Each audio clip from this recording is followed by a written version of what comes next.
Big Sam for Governor, American Democracy in Action, Frontier Style. Tonight, J.B. Kendall covers an election campaign where ballots and bullets carry equal weight.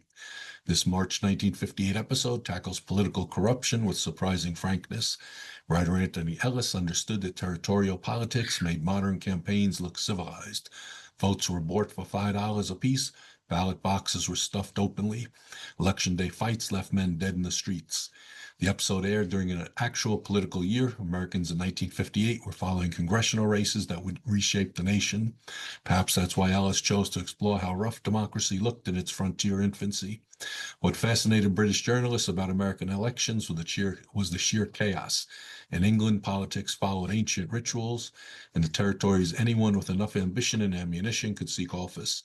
Some of the West's most famous lawmen started as politicians. Some of its worst criminals did too. Big Sam represents a type familiar to any student of the era, the charismatic strongman who promises order through force. His appeal was understandable in lawless territories. His methods were questionable at best.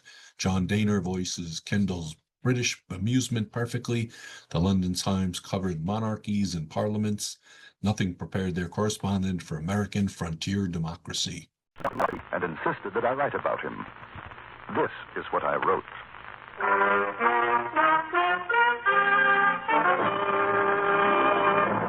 Frontier Gentleman.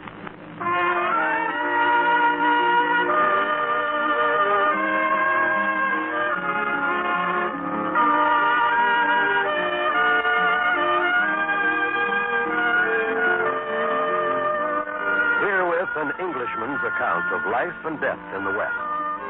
As a reporter for the London Times, he writes his colorful and unusual stories. But as a man with a gun, he lives and becomes a part of the violent years in the new territories.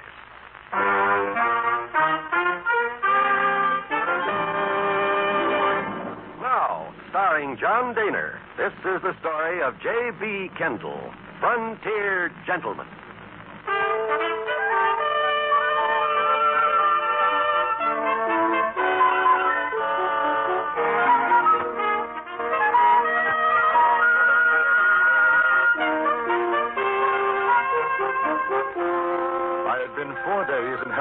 Capital of Montana Territory. It fascinated me, this lusty city which owed its very existence to the discovery of gold. It was the evening of that fourth day that I was made aware of the fact that my presence in Helena was a newsworthy event. I was eating my dinner in the Hotel Colorado. Mr. Kendall? Yes? The name's Coleman. Don't think we've met. How do you do? I'm manager of the hotel. Thought maybe you'd like to see this. Rocky Mountain Gazette. Oh? Right there, see? Oh, yeah. Yes, sir. Correspondent for the London Times visits our fair city. That's you. Well, I wouldn't exactly got the say whole story about you and the kid and them claim jumpers you brought in a few days back. It has. You know, we're mighty proud to have a visitor from foreign shores with us, Mr. Kendall. Anything I can do for you, you just sing out. Very kind of you, Mr. Coleman. Will you be staying a while? Oh, no. No definite plans. I'd like to do one or two stories from here. Yeah, kind of put Helena on the map if you did. You might mention my hotel while you're at it if it's not too much trouble. No trouble at all, Mr. Coleman. That's fine. I'm obliged to you. Much obliged. Now, you be sure... Something wrong? Those fellas just come in. Walking over to the bar, Ed Jeffers and Tucson Willie, Big Sam's boys. Big Sam? Hey, you've been here 4 days and you ain't here to Big Sam Hot Day? Should I? He kind of runs things, him and his boys. Got mixed up with the vigilantes a few years back, and nobody figured yet which side he was on. But when the shooting was finished, Big Sam was top dog in these parts. I'm surprised I haven't met him. Between you and me, Mr. Kendall, he's not the kind of man we want... You Kendall? Yes, that's right. Good evening, Ed. Take the hawks, Coleman. Me and Tucson here. We want words with this fellow. Sure, Ed. That's fine. See you later, Mr. Kendall. We can talk about it. Mister, I guess you just didn't hear me right. Big Sam wants to see you now. Well, you tell Big Sam I'll see him. He can come to the hotel in the morning. Man, you should not even think like that, let alone talk it. Hey, Tucson, this place getting real fancy. Look, yeah. They lay a cloth on the table for a man to eat off. Yeah.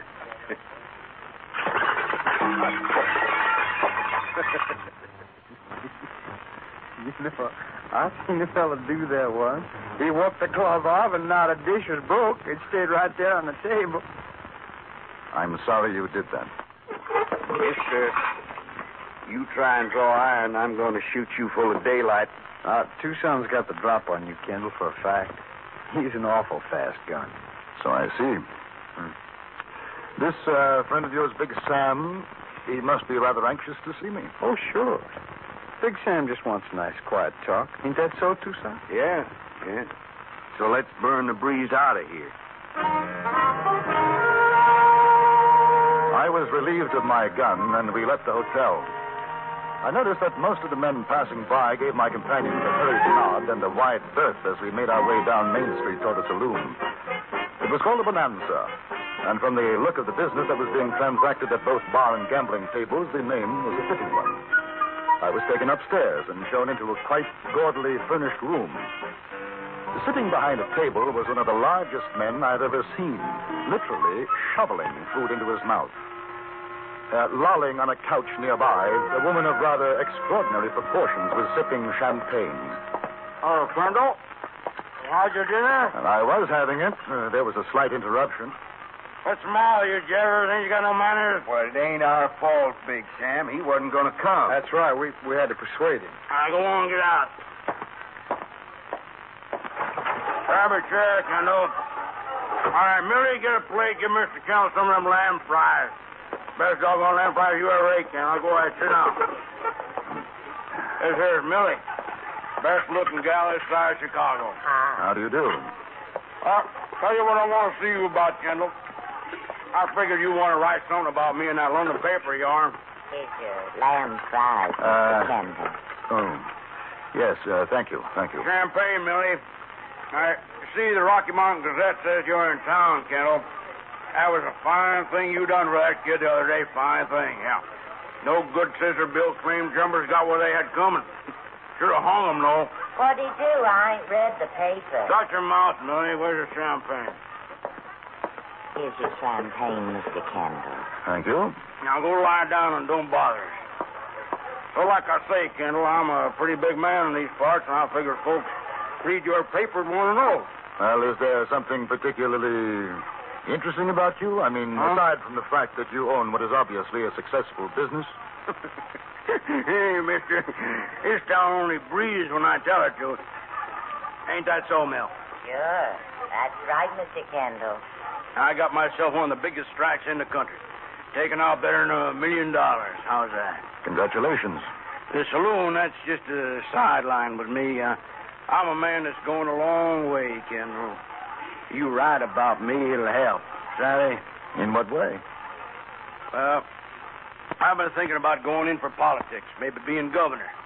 Now, a story about me written right, it looked pretty good for folks here and in Washington, reading what you say about me all the way over in England. Well, I'm afraid I couldn't be of much help. Why not? I don't write what people want me to write. I'll pay you $1,000.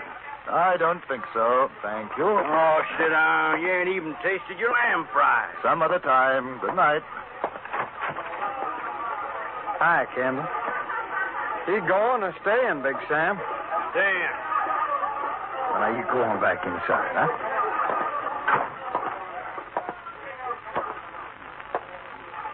Tell you what, Kendall. I'll pay you $2,000. Easiest money you'll ever make. Sorry. Look, I'm being nice to you. I ain't used to people saying no to Big Sam. I'd say now's as good a time as any to start getting used to it. Mill, go to bed. I ain't sleepy. Get sleepy. Kendall and me want to be alone. Night. Good night. She's a good gal. All right, what's your proposition? I haven't got one. 2,500. No. Listen, boy, I run Helena. You do what I say. Or? Ain't no use us whittling, I like you. Now, what do you want? A newspaper here in Helena? I'll buy you one. You're wasting your time. Maybe you ain't hurt. It don't pay to get Big Sam Hobday on the prod. A Hobday. I'm getting tired of this nonsense. You might as well get it through that skull of yours once and for all. I haven't any intention of writing a glorification of your political charms. Understand? And I'm going to have to teach you why they call me Big Sam.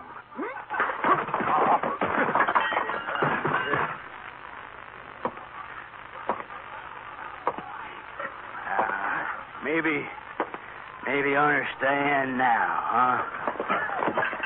I have an overwhelming desire to see if that stomach of yours is as big a piece of blubber as I think it is.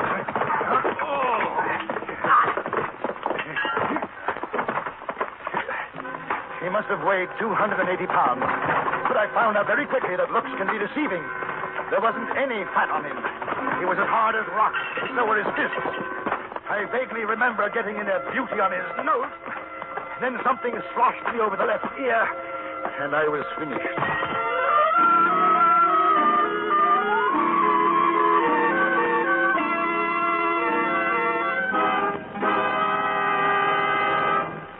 In a moment, we return to Frontier Gentlemen.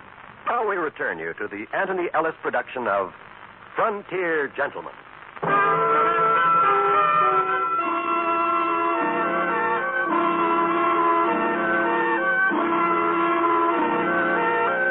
I woke up to find myself lying on a very large bed.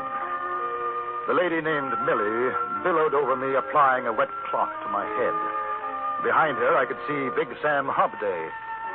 He had a fat lip and looked worried. Hey, come out of it, huh? Yes. Yes, so I have. I feel. I've got a headache. That Tucson, he could have killed you. Tucson? And it wasn't you? Ain't you never been pistol whipped? Him and Jeffers come busting in just when we was going good. Kendall, I sure do admire your punch. I'm going to have a little talk with that gentleman. Oh, don't you worry none about that. I told him plenty. Yes, I'll bet that made an impression. Mill, go get Mr. Kendall some coffee. Sure. You just take it easy, Mr. Kendall. Millie will be right back with the coffee. Sure glad to see you up. I thought for a while you'd seen the pale horse. Let's go in the other room. How about a drink? Name your poison. Brandy? Sure. You're all right, Kendall. And when Big Sam says so, he means something. Now, I want to do something for you. I think you've already done more than enough. Yeah, you're all right. Here. Now, how about it? How about what? You writing a piece on me? I thought we'd settled that. We ain't settled nothing. Must we go through it again? I told you I write only the way I see things, not as you or anybody else wants me to. Then you ain't going to do it? Oh, I'll send a story about all this, but I don't think you'll like it. But you're stubborn as a bobtail mule. No doubt. Now, if I can have my gun, please, I'd like to go back to the hotel. You ain't going nowhere, Kendall. I've been real friendly to you. Now I asked you a favor, polite and nice, and you turned me down. Well, I ain't asking no more. I'm telling you. Big Sam wants you to write what he says to write. Yes. Well, you tell Big Sam there's not a chance. Jeffers! Tucson! That's the trouble with me. I get easy with folks like you. They take the bit in their teeth. Something you want, Big Sam? Well, sure, there's something I want. How come you figure I call you? Now, get some writing paper, quill and ink. Kendall here's going to work. Sure. Tucson, you stay here. I'll be right back.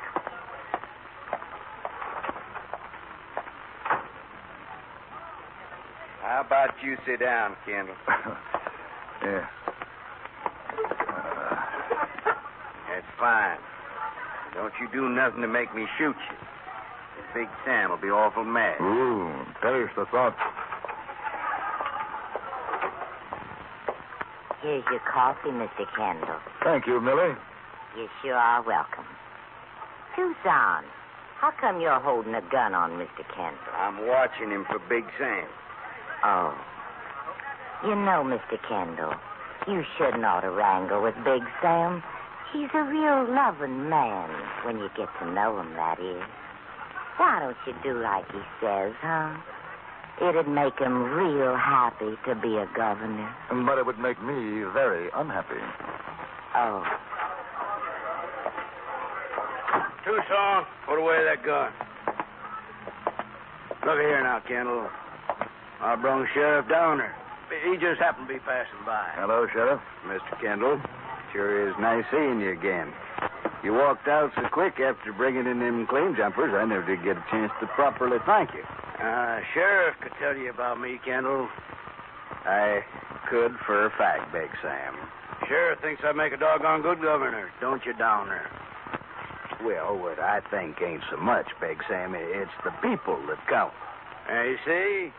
Now, we all know what a fine thing it'd be if that London Times of yourn says a lot of purty English words about Big Sam Hobday. Just a point of information. Sheriff, are you aware that I am being held here against my will? Well, sure is. As a citizen, I've been keeping you for the sheriff because you disturbed the peace. I disturbed the peace. That's right. I invited you up for a peaceable talk, and you jumped me. That's against the law in Helena. Ain't that right, Downer? If a man wants to bring a complaint, I guess it is. I'm a fair man. Don't hold no grudges. As far as I can see, no harm done. So you write what I want, and I don't swear out no complaint. You know, if I didn't have more respect for the people I've met in the territory, I'd do it. What does that mean? The answer is still no. Downer, take him over to the jail. Oh, now... I got my rights. I'm sorry, Mr. Kendall. That's all right. And while we're at it, I want to serve a counter-complaint against Big Sam. Same charge. If I go to jail, he goes too. We'll settle it in court. My word against his. The judge in town gonna believe you, Kendall. I'm Big Sam. I'll take the chance. You arrest me, Sheriff, you arrest him, too. He's in his rights, Sam. What do you mean in his rights? He ain't got no rights. You do like I say, Downer. We're getting a new sheriff. Well, I got to uphold the law, Sam. If I take him, I got to take you. He's made a complaint. Downer, you get me hog wild. I'm mighty sorry, Sam. You gonna do like I say? Well, I can't. I swore to uphold the law. You remember when I was swore in? I'm warning you, Downer. It don't make no difference. All right.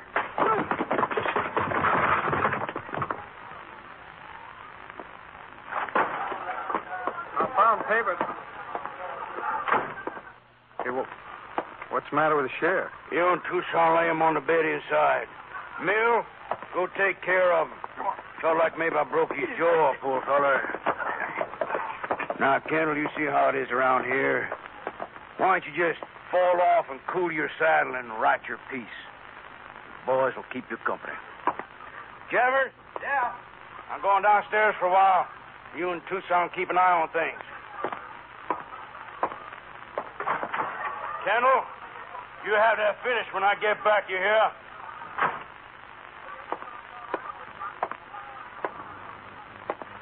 You heard what Big Sam told you? Yes. Oh, yes. Now, how's the sheriff?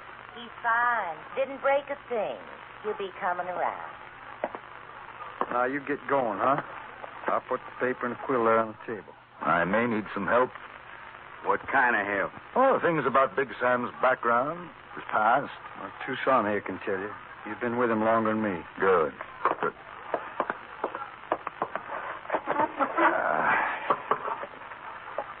Now, where was he born? Well, Kansas, I guess. Near as I can remember. Kansas, huh? How old is he? Ed, how old is he? I don't know. Help? He never said. What did he do before he came to Helena? Well, lots of things. Some maybe he wouldn't want you to write. Helpful. I'll just use my imagination.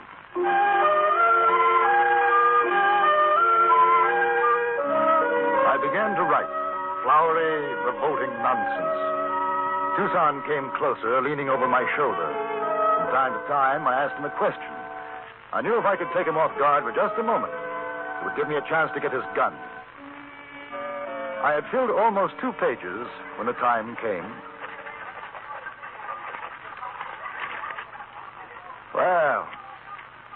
Now, what do you think of this, Tucson?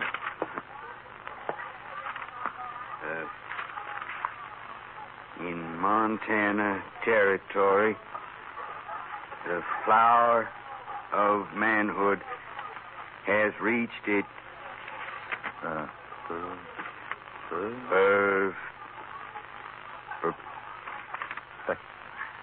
perfection. That's right. In the mining town of Helen. I refer to a stalwart citizen who bears, and with good reason. Put your hands high over your head, Jeffers. I'll take your gun if you don't mind. Another patient for you, Florence Nightingale. Pick him up, Jeffers.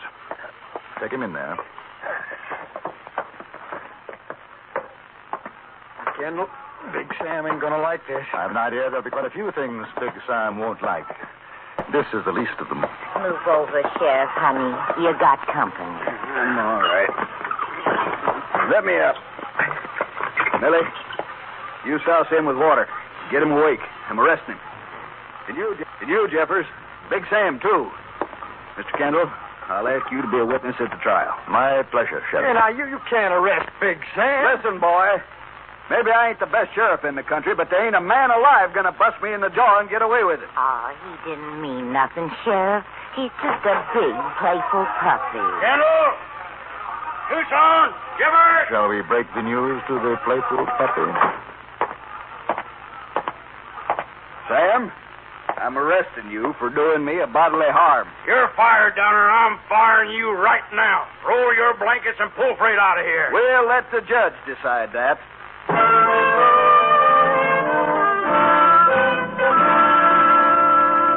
judge did decide, strangely enough, against Big Sam and his boys. 7 days in jail and $200 fine. It was a small thing, but it broke Sam Hobday's hold on Helena. The whole town stood against him, and he knew it. I sent the story off to the Times, but I don't think that it will improve Big Sam's chances for governorship of Montana Territory.